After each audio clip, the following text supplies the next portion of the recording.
Media! Hello and welcome to the weekly update. We're back once again for the Renegade to give you the news about all the games stuff that's happened in the industry over the last week. That was a bit of an awkward one. Just a little bit. Yeah. And also, guess what favourite section of the show is back? It's What's in My Cup? That's right, I've got a new drink in my cup and you've got to guess what it is. Yeah. We'll reveal the winner of last week soon. Yeah. But Jay, what's in the news? Okay, well, it's been a bit of a slow week for news. Week? Yes. Okay, yeah, slow news week. Slow news. With Valentine's Day and everything, everything's gone mushy, so I've kind of picked out the best bits. Okay. So we're going to dive straight in with a rumour that Spyro the Dragon Remastered could be released this year for PlayStation 4. I saw this all over the social media, Facebooks and all that jazz. It's going to happen, let's be honest. Well, let's be honest.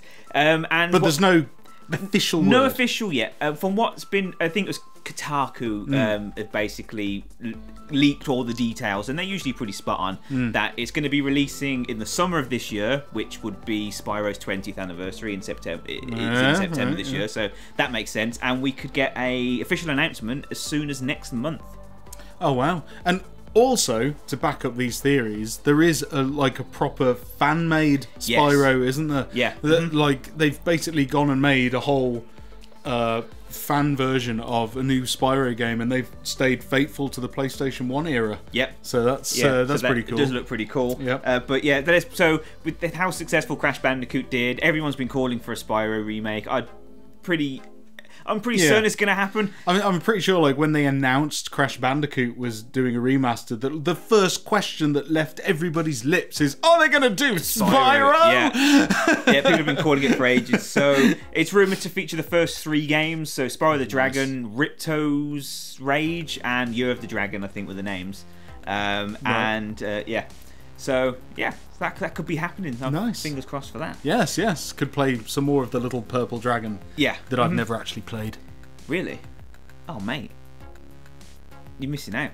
I'll play the updates. Yeah, play the new ones. It's going to be done by Vicarious Visions as well. Oh, nice. Yeah, that was one game. I mean, I played all the Crash Bandicoots, played all that jazz. Croc.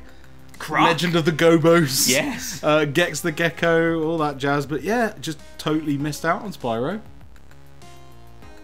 Meh. Well, something for me to catch up with anyway. Definitely, yeah. So yeah, look out for that. And while we're on new announcements, I did hear something random today. Okay. There's a new Shaq Fu game coming out. Now there was rumblings about this a long time ago with Shaq O'Neal himself doing a Kickstarter campaign. Yes. But it fell short of its target, and under the rug it went. So it's back. Apparently it's back, and it's coming out very soon for like Switch, PS4, and Xbox One, PC. No. Yes. Yeah. Well, that is awesome. There's a trailer online and everything. No way. Yeah. Okay. Well, that sounds strange. Yeah.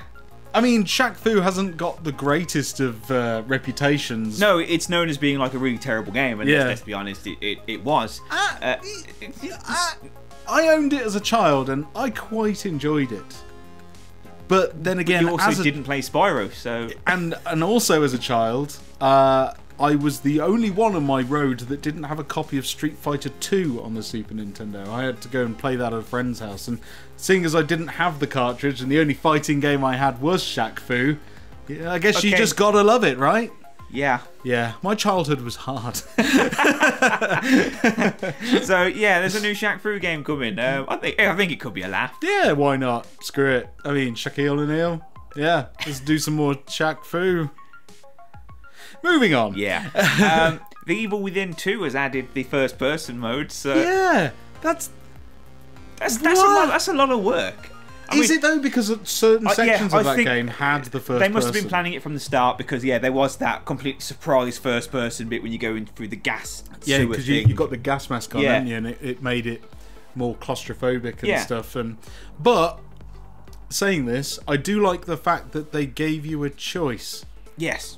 So you can play it first person or third person. Yeah, and you can change on the fly, so you don't have to start a new game. There's a menu in the pause. You can say first person or third person, so you can just do it whenever you want. See, that just makes a lot of sense to me. Why didn't Resident Evil do that? Yeah, exactly. And the best thing about it is it's out on all formats, so PlayStation 4, Xbox One, PC, and it's free. Yep, free. It's a completely free update because it was already in there. Yeah, they just flicked a switch and said, "Here you go, love us." Yeah, but if it was EA, they would have charged you an extra £20 for that privilege, and they would have repackaged it as a complete new release. Let's be honest. A new game. Yeah, totally. Yeah, fucking EA. Yeah. So yeah, if you feel like getting up close and personal with a bit of Evil Within 2-ness, then you can do that now. And lastly, well, I want to touch on, so the Sea of Thieves beta kicks off again this weekend. They're doing another test. And there's been a few more details about the game. So when it launches, it's going to have, not for the first couple of months, but then it will start featuring microtransactions, obviously. But the microtransactions they're basically pets that you buy. So you can buy pets. And they need looking after because they can die of old age, they will die of neglect. The one funny thing is you can fire them out of cannons. Can we fire Rare out of a cannon back to the 90s? Back to the 90s to make a good game. No, we can't. And also, you can't create your own character. On a game like that, you would have thought that... So, it's an empty island, pochmarked ocean, with boats that are difficult to control unless you've got friends with you. There's 3 people that you can do missions for, but all boil down to go here, fetch box, bring back. Yeah. So there's 3 different types of the same fetch quest. I can't. There's nothing else. I don't think there's anything else in the game. No. No. Well, ship-to-ship combat with people online, I guess. But I can't see that being much fun. There is a Kraken in there, which could be pretty cool or exciting if it happens, or it could just be really annoying. I don't know. I just find this kind of loose. Here's a sandbox. Go and play in it and dick about on the islands with your friends for an hour or 2. I just find that whole kind of thing. Why? Yeah, especially for... I don't get it. It was like... I mean, this looks like No Man's Sky on the water. Yeah, pretty much. I can't... I mean, obviously No Man's Sky didn't have multiplayer, but they put that in now, haven't they? I believe they have. Yeah. In the latest update, and they put like vehicles in it. Yeah, there's lots more building things you can do, and there's vehicles. So, but my fear with Sea of Thieves is the same going to happen? It's going to launch with absolutely bugger all in it. People are going to get bored of it within a few hours, and then they're going to think, "Oh no, we made a game with nothing in it," and do exactly what No Man's Sky did, where they just spent the next few months just trying to crowd control and making the game bigger and better, and then by the time they released the patch that added all the shit in it that was supposed to be in it at launch, everyone was like, well, who gives a no one's playing it anymore. No. Yeah. So I'm kind of worried that Sea of Thieves is going to do that. That being said, I did buy the controller because the controller looks awesome. I mean, it's an amazing controller. It really is. But yeah, check that out in another video. Yeah. But I just can't. I don't even know if I'm going to buy the game yet. You know, I don't even know. I mean, out of the 5 Xbox games I have, 3 of them are on the Xbox 360, and the other 2 are like also available on PC. But the other thing is as well, because you obviously don't play your Xbox much, if you did get Sea of Thieves, you'd also have to get a gold subscription again and start paying for that. Great. So yeah, I don't know. I don't know if it's going to do well. And then, so here in today, you can't create your own characters. Basically, there's a character generator that generates 8 characters, and you pick from one of them. You can constantly keep regenerating. But it's random. It's always 8 random that you just pick from. It just sounds like it's like, you know, in the days where you could have quite an in-depth character generation tool in WWF Warzone on the N64. And we're now in the era of super high-powered technology, and the Xbox is celebrating the most powerful console ever. And game developers can't even put in a flipping character creator where you can dress up your own flipping pirate. God, what is this generation come to? I don't know. Absolutely appalling. Well, empty games. Empty games. Fill it with your imagination and your friends and lots of money. Yep. So that's it. But yeah, so Sea of Thieves, the beta's in. I think it's still a closed beta. Yeah. It's like a network test. I don't think not doing an open beta. I was going to say, have you seen much response to the last load of betas? Have you seen any kind of people reporting on their experiences in that? No. No? No. I mean, I don't know what the rules are with closed betas. No, I think it's fair game. Right. But I haven't really seen many people speak about it. No. Which kind of worries me. It's like it's the same. It's at the same place at the moment as Metal Gear Survive. They keep having betas, but no one's really talking about it much. No, and the other thing that worries me about something like Sea of Thieves is, are people not talking about it much because they think that the beta that they have is not representative of the final game and all of its content? Or is it going to be a scenario like Destiny where the beta pretty much was, no, this is what you do through the entirety of the game? Yeah. The beta for Destiny was the first third of the game. Because let me say, if Sea of Thieves releases and there are just 3 varieties of the same fetch quest and the occasional skeleton to bash with your sword, I think this game's going to flop harder than King Kong's dick.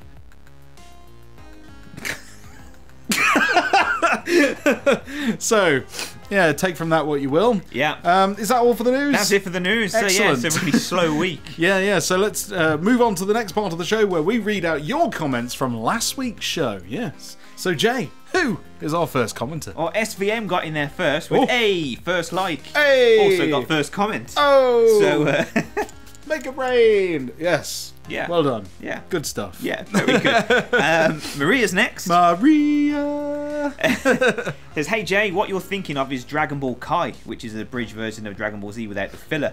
So I said last week that I thought Dragon Ball Super was the kind of the watered down version. And it's Kai. It's Dragon Ball Kai. Right. Dragon Ball Super is the sequel series to Dragon Ball Z. Which contains all new stories. Bonus fact, Dragon Ball GT is no longer canon because of Super and had nothing to do with creator Akira Toriyama. Oh. Well, that I did not know either. So Dragon Ball GT has now been written off, which is good because I didn't like where they went with the story and the characters. They did ruin it. Oh, well, there you go. That's probably why a lot of people wrote it off then. And went, nope, we're not going to ignore that one. And she's also sad to say that Dragon Ball Super is ending in March and April, so it's coming to a close. Wow. So, you know what? I didn't even know it was still going. I better catch up. Yeah. I also like the way that Dan put a comment on it and say, you've got to see her. Oh, you've got to see her. That's good. Community spirit and all that. Community spirit, well done, And Dan. apologies, Maria, everyone's going to be on it now. But, sorry, I've started something. Every time you comment on one of these, it's going to happen. I think we're just all going to have to embrace it and accept it. Yeah. So, thanks for your comment. Cheers. Andy M. Andy. Hi, Mug. Dragon Ball Z was shrunken down. It's called Dragon Ball Kai. Yeah, right, everyone's going to be telling me I was wrong here. Super is a different level. I just found out that Blaze Blue is coming to Switch and it's going to include RWBY characters. RWBY? Yeah. RWBY. I don't know what that means. No, I don't know what that means either. Sorry, Andy, you might have to clarify that one for me because I'm probably forgetting something about Blaze Blue. Yeah. Blaze Blue. He also asked the question, what anime or cartoon character would you like to see in a game as an extra or surprise character? Ooh. From an anime. Well, one of my favourite anime is Escaflowne.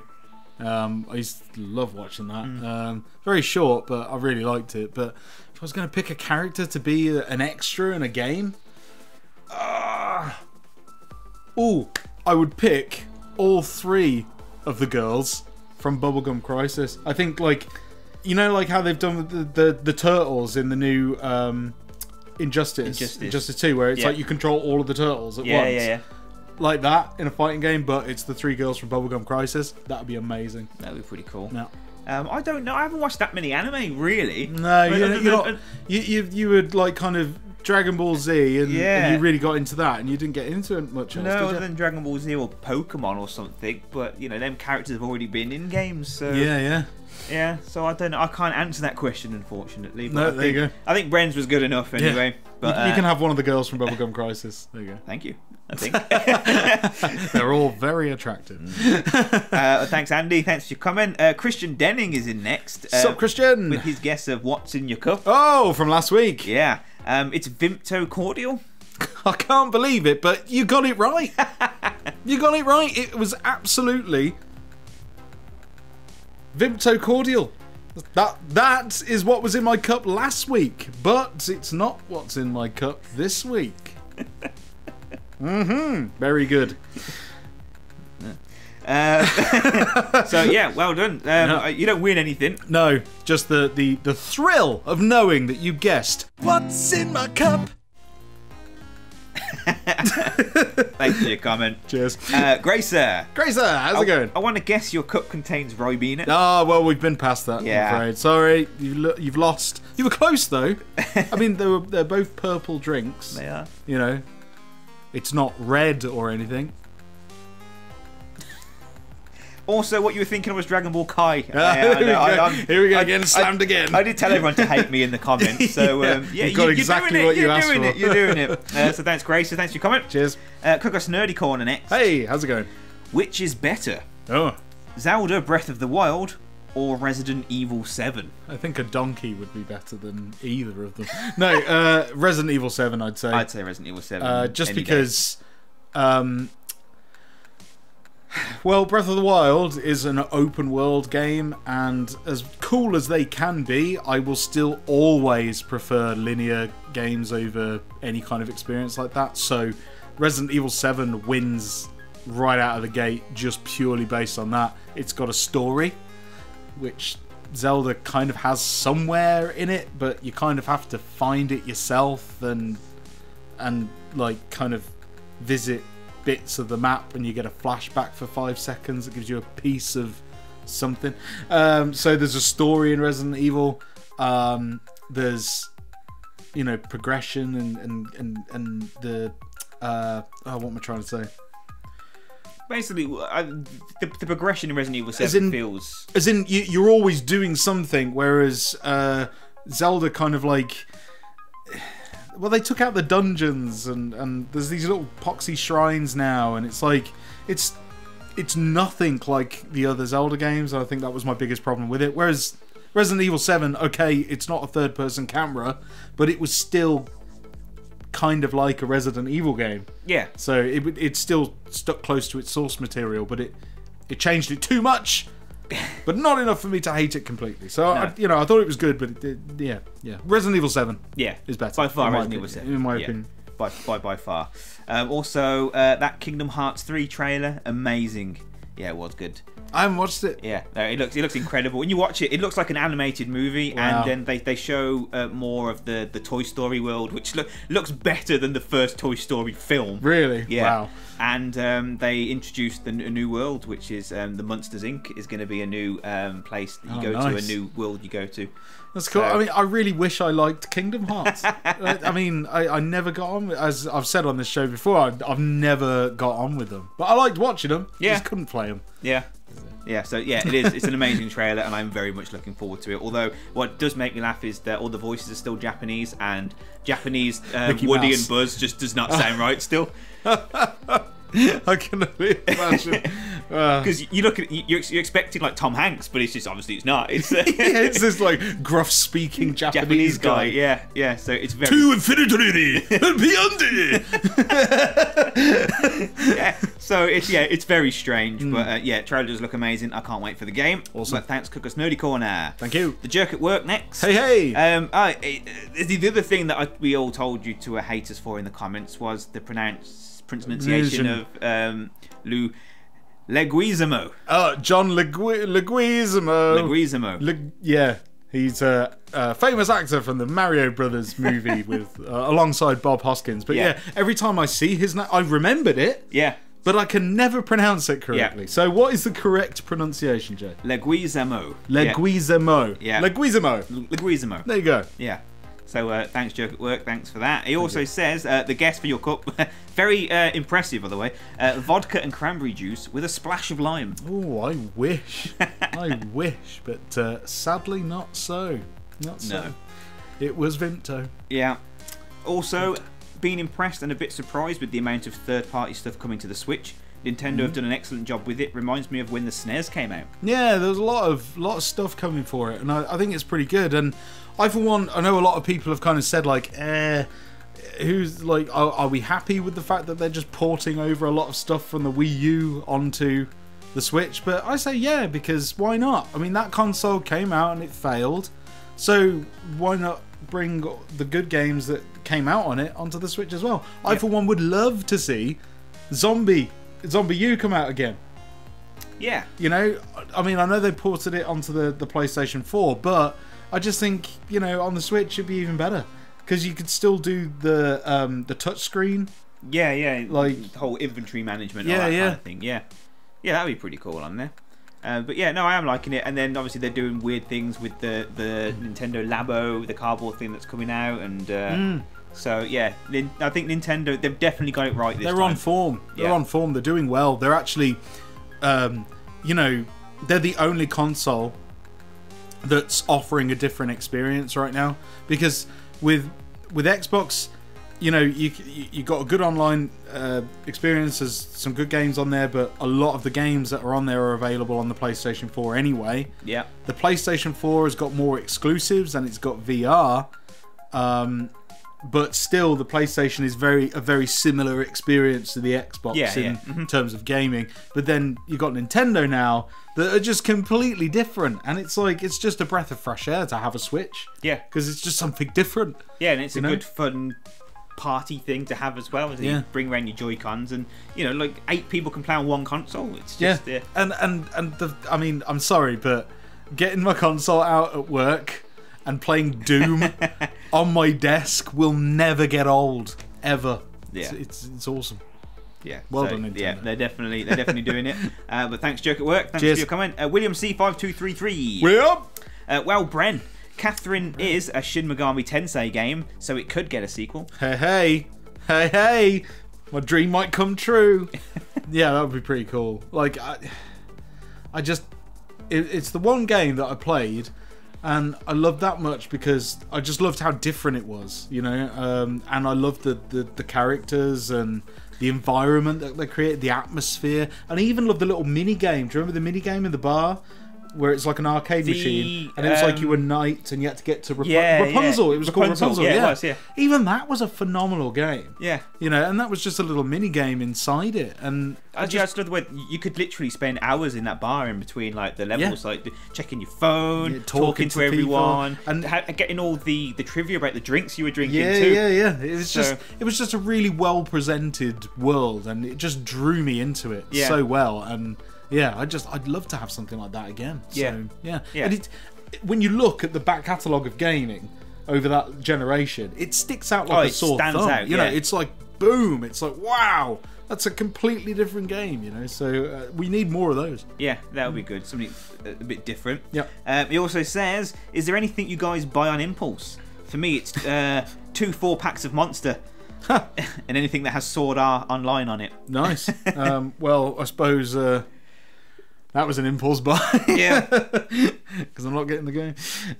Yeah, for me, it's anything gaming related. Like, I'll browse games website, and if I see a collector's edition for a game, doesn't matter what it is, if it's cheap, I'll buy it. Oh, I'll tell you something I impulse bought the other day, actually. I was browsing around on eBay because I was looking for some Super Nintendo games that I played when I was a kid that I kind of want boxed versions of now.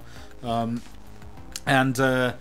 while I was there, I just decided, I'll just type in Resident Evil 2 and see what's going on, and I got myself a Japanese version of Resident Evil 2 on the PlayStation. So nice. I got a proper Biohazard 2 mint condition with the discs and the book and everything, and it's going to look really nice in the collection. So yeah, I impulse bought a Japanese version of Resident Evil 2. Yeah.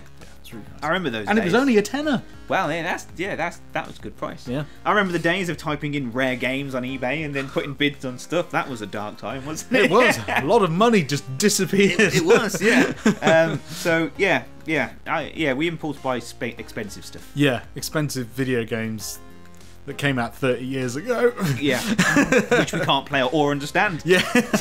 So there you go. There you go. Thanks, William. Thanks for your comment. Cheers. Isaac Wheeler next. Hello. New Crash Bandicoot game should be in the Crash Bash style.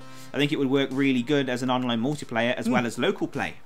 Yeah, no, I kind of agree. It would be pretty good. Yeah, I think that would be good. I think I still want a new Crash Bandicoot game that's like the original, so like platforming and everything. It's why they were popular. Yeah, but I think having like a game like that with a second mode, so they had like the normal story but platforming game, and then aside from that you had like mini games and things like the Crash Bash thing. I think that could be pretty cool. Yeah.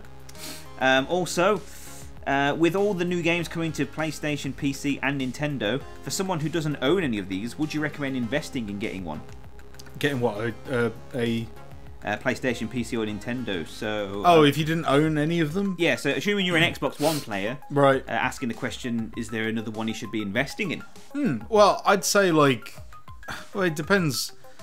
If you got an Xbox One, then you're kind of missing out on quite a few key PlayStation exclusives that are very good. Yeah. And aren't available on anything else. So even if you've got a PC, you can't experience some of those. Yeah.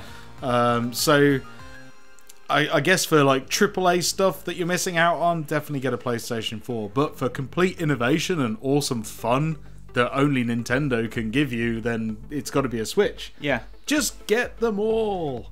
Yeah, that's what we did, and we don't regret it at all. Yeah, I couldn't actually recommend one console over another because they all have their pros and cons. I mean, I'd actually love playing on my Xbox if it had more exclusives, because I actually really like the controller more than any other controller that I've used. But the games that I want to play just aren't on that platform. So for me, the recommendation was I've got to get a PlayStation 4. I mean, I've got both, but I mean, the Xbox One, it's in there. It doesn't get played. I'm waiting for I'm waiting for the last day or last night, that 2D pixel art game that we can never remember the name of. Yeah, the last day, the last night, or whatever it is. Yeah. It's last something. Yeah. But I'm waiting for that to plug it back in and give that a try. But until another exclusive comes along that wets my whistle.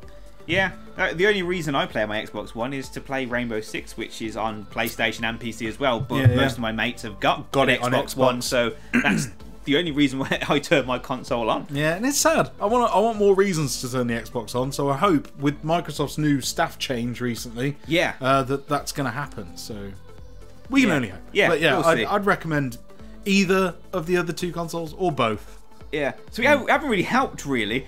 No, sorry. Depends what you're into. Yeah. Also, guesses that the drink you're sipping on was the same as mine. So I had the Jack Daniel's cider. So no, it wasn't that. God, if I had a litre of that stuff, I'd be in a bit of a trouble. Yeah, a bit of a trouble. A bit of a trouble. Have you had a litre of it today? Thanks, Isaac. Thanks for your comment. Luke Scott, Robinson, Strawberry and Kiwi was his guess. Oh, not this week. Okay. Thanks, Luke. Thanks for your comment. Mushroom Head next also guesses Tizer, Oasis, or a cordial. Well, you were right with a cordial. Yeah. It was a good old Vimto last week. Tizer.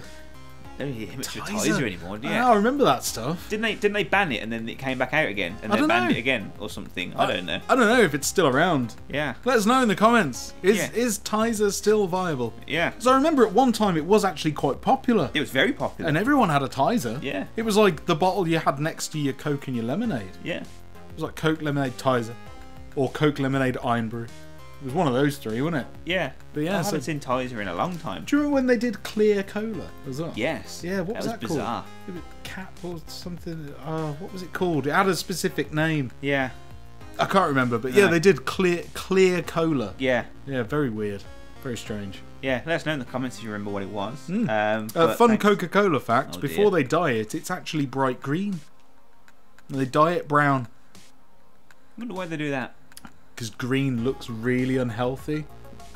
Brown is a little bit more acceptable. Brown sludge doesn't. Well, I don't know. I mean, it's like you look at Mountain Dew and you know you're drinking something bad. Oh yeah, but I love Mountain Dew. I know, right? But you know it looks bad. It looks like, man, I'm putting this stuff in my body. So yeah, they with the Coke they made it brown. Yeah. Yeah. There you go. Fun fact: the more you know. Thanks, Mushroom Head. Thank you. David McIntosh next. David I'm McIntosh. going to love all these comments as well. Live love. Live love. What do you guys think of the new Kingdom Hearts 3 trailers and theme song that came out on Saturday? Oh, we kind of mentioned that. You kind of mentioned that earlier. I haven't watched it yet. Yeah, absolutely awesome. Looking forward to the game. I just wish it would come out already. Yeah. You've been waiting. You and along with every other Kingdom Hearts fan ever has been waiting for a very long time. Yeah, since Kingdom Hearts 2 came out, and I think that was like 11 years ago that game released. So just release it already. Yeah, I'm definitely, not counting the spin-off games in between. I've been, I'm definitely waiting for it. But yeah, it looks incredible. Christian Denning again. So with the comment this time, I guess. Have you guys had any thoughts on Kingdom Come Deliverance? Yeah, I did. If you checked out the video I did for games out in February, it's out now, isn't it? It's came out on February the 8th, I believe. Is it out now, or is it out tomorrow, or was it out? No, I think it was out. I think it was out in the first week. Was it? Or maybe it is out this week. I think it was out. I think it was out sometime this week. It's soon. I've forgotten. Since making the video, I've forgotten. But I did look at it. I looked into it. Obviously, I did my research for the video, and it looks interesting. I like the idea, but I mean, from what I saw, it looks pretty ropey, pretty janky. Not that that's... I don't know. It looks like another attempt to make a big third-person game, but it's going to fall into the same traps as Risen and Elex. Yeah. And just be... Just a little bit short of the mark. Yeah. You know, it's like it's not a polished experience, but it's got some great ideas in there, and I just think it's going to be a bit of a mixed bag of stuff that works really well in an ugly world. Yeah, I see what you're saying. So the other thing is, a 28 gig day one patch as well.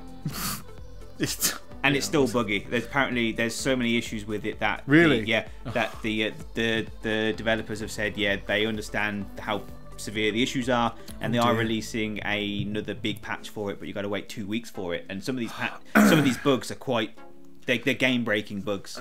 Well, there you go.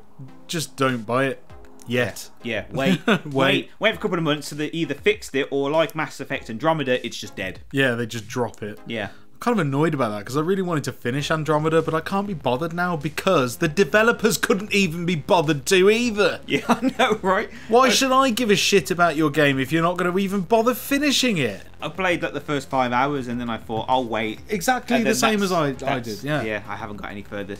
No. So no, it's a bit of a shame. Yeah, but yeah. So it might be one to watch. It might come good or just be crap. I'd just forget it, mate. Yeah. If the developer can't be bothered to finish the game before releasing it, then it's not really worth your time or effort, is it? You know, if they're not going to bother, why should you? Yeah, stick with something good like Monster Hunter or something like that. Yes, because that is finished. Yes. And lastly, David Reynolds. He's back with a book. With an essay, right. Hey guys. Paraphrase, Jay. Yes.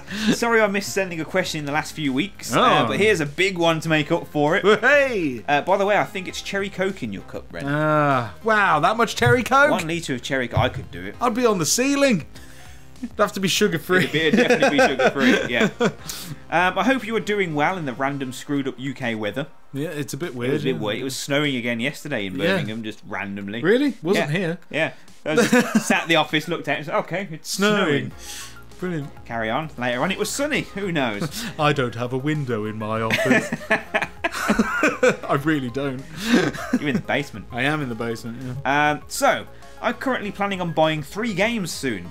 Monster Hunter, God of War, and Ni no Kuni 2. Alright. As you know, these are all big names, and shows, when done right, can still make huge numbers and be awesome. Yes. Yes, they can. Yeah, they do this by not only staying true to their loyal fans, but helping to bring new ones on board as well. as I mentioned before, I detest Rockstar for what they did with GTA 5, which is why I'm not getting excited for Red Dead Redemption 2, as I know they'll just cram tons of online crap down their throats, which is what I love. There's like memes going around with like Rockstar's development cycle and the games they make, and it's like they got every year was a game. As soon as GTA 5 came out, there was no games then for like 5 years straight, because they were just milking GTA 5 every year. Yeah, it was just release another little bit. Release another little bit. I mean, as far as online shenanigans goes and DLC and stuff, I think that Rockstar handled that a lot better than other companies. Yeah, because they've definitely give the game worth. Like, if people that bought GTA 5 years ago have still got, or even longer, I didn't even actually know when it first came out. You've got a lot of content there. Yeah, and there's still something to keep playing it now. Yeah. So that £40 investment and the £10 here and there you spent on DLC. It's kept you going for a long time. Yeah. Yeah, so I think, in that respect, it kind of works. But there are other developers that do try to do similar things and just really fuck it up. Bungie, what the hell are you thinking? What the hell are you doing? The whole Destiny thing, I think they're losing players hand over fist. Destiny 2, I think, is already written off. Like, how often do you hear about Destiny 2 now? It's in most places bargain bins now. The only time I hear about Destiny 2 is when someone's saying how bad it's got. Yeah. And it's just treating the community like shit, and the game just doesn't know what it wants to be anymore. So it's like, well, we don't know what you want it to be, so I think that's the danger of these games. Like, constantly evolving games. There's only a certain amount of teams that seem to be able to do that right. Yeah. I'd say that Blizzard, a perfect example of how to do an online living world correctly, or how to keep a franchise going for an extended period of time, like with Overwatch. That is just an arena shooter, but the amount of content that they release for free on that, the characters, and how they kept that going for such a long time, it just gave so much longevity to the game, and it's still going now, and people love it more than ever. Yeah, it's still really popular now. Exactly. So, like, with Destiny, they tried it, but it's just the messages just got so confused from the get-go, that it just turned into something that no one really gets anymore. So, I mean, it had a rocky start, got better, and then with Destiny 2, it's just nosedive. Yeah. So, I don't know about this 10-year plan.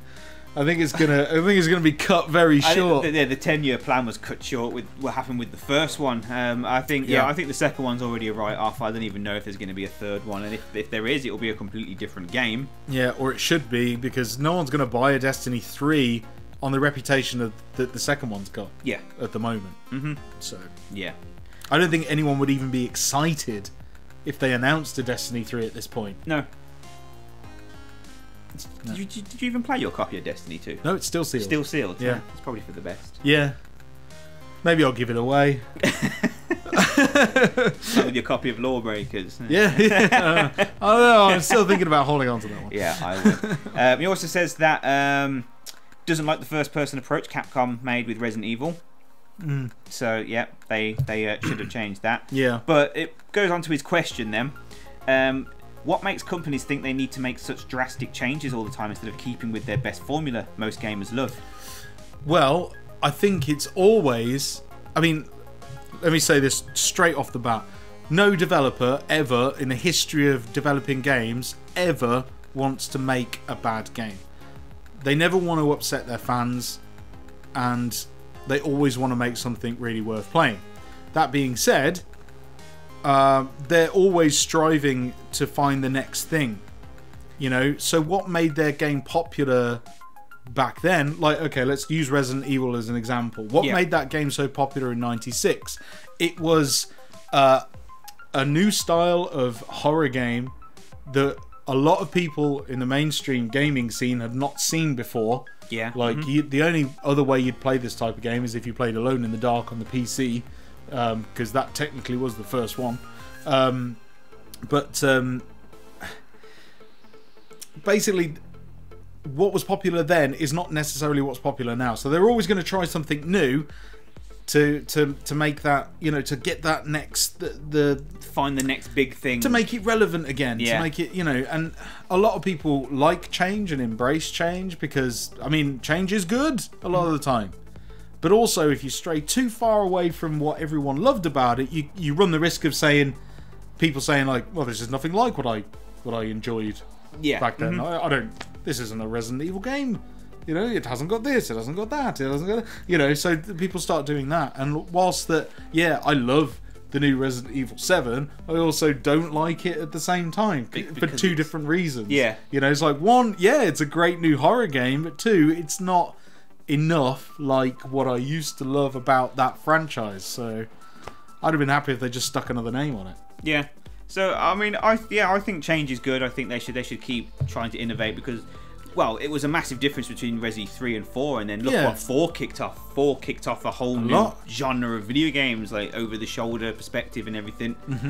But where I think they should stick to the original formula is when they're remaking. So obviously they remade Crash Bandicoot, and that was like for like, that was spot on. Yeah. They remade the first Resident Evil, and again it was spot on. And we're not hearing much about Resi 2, and there's rumours that it's gone third, like over the shoulder, it's first person, and it's like, no, if they're going to remake it in its original image. Like, yeah, absolutely. I couldn't agree more. That's the only time I think they should stick to the same formula. Yeah. But I think they still need to carry on trying new things. They've got to innovate. Yeah. They've got to move forward, and that's always going to be a good thing. I mean, look at God of War. They could have easily just released a new God of War game with shinier looking graphics and a new story. But they didn't. They decided to go, like, run the risk and change the camera style completely, change how combat works, change a lot of the fundamental things that we like about God of War. The whole tone of the game feels like it's different too. Exactly. So it feels like this God of War that we're about to experience is going to be something very different, with the only thing really connecting it all, Kratos. Yeah, pretty much. So it would be interesting to see how that plays out. But I suppose, like, you could say Resident Evil 7 may have been more successful had it had a main character as the star. I mean, you look at how different Resident Evil 4 was from Resident Evil 3. Yeah. But Resident Evil 4, it came into the arena with something completely new, but it had a familiar face at the helm. You were playing as Leon Kennedy again. Yeah. So maybe if Resident Evil 7 actually had, like, can you imagine if you played that game as Rebecca Chambers or Billy Cohen or anyone? Yeah, Claire Redfield. Yeah. You know, the last time she had an outing was what? Code Veronica? Like a proper outing? Yeah. It was Code Veronica, wasn't it? Yeah. So, can you imagine if she was involved in that? Revelation. No, she's in Revelations. Oh, Revelations 2. Yeah. But we forget about that. They're not canon. They're spin-offs. Yeah. But no, I think it would have been better had it tried to not introduce loads of new stuff all at once. It's like new camera angle, new characters that no one's ever heard of before, new location, and only one mention of Umbrella and Chris at the very end. Yeah, but then they made Chris work for Umbrella, so it was all very weird. I think it's explained a little bit more in the Not a Hero DLC, and I have tried playing it, but I just couldn't get into it. It didn't feel, I don't know. It was too Call of Duty. It was too action-based, and it was just kind of like, well, yeah. If I'm going to play it, I'll go back and play the main game again. Yeah, absolutely. So, yeah. But he finishes his comment by saying, cheers, buds. Keep enjoying live streaming and making your 2 games. Woo-woo! Yes, we will. And, if you haven't found it already, and if you want to watch the live streams, we've got a separate channel for that now, so you won't get bugged by irritating notifications all the time. If all you want to do is watch these kind of videos. But, yeah, there is a separate channel for live streams, so go and check that out. Links in the description. But, yeah, is that all the time we've got for today? Yeah. So if you've enjoyed the video, don't forget to hit the like button. Also, if you'd love to guess what's in my cup, then don't forget to leave a comment down below. And also, if you want us to read out your comments next week, leave those down below as well. We love hearing from you and talking to you and answering all your questions and all that kind of jazz. Yes. So as always, I've been Bren. I've been Jay. And we'll see you in the next video. Bye-bye. What's in my cup? What's in my cup? Answers in the comments.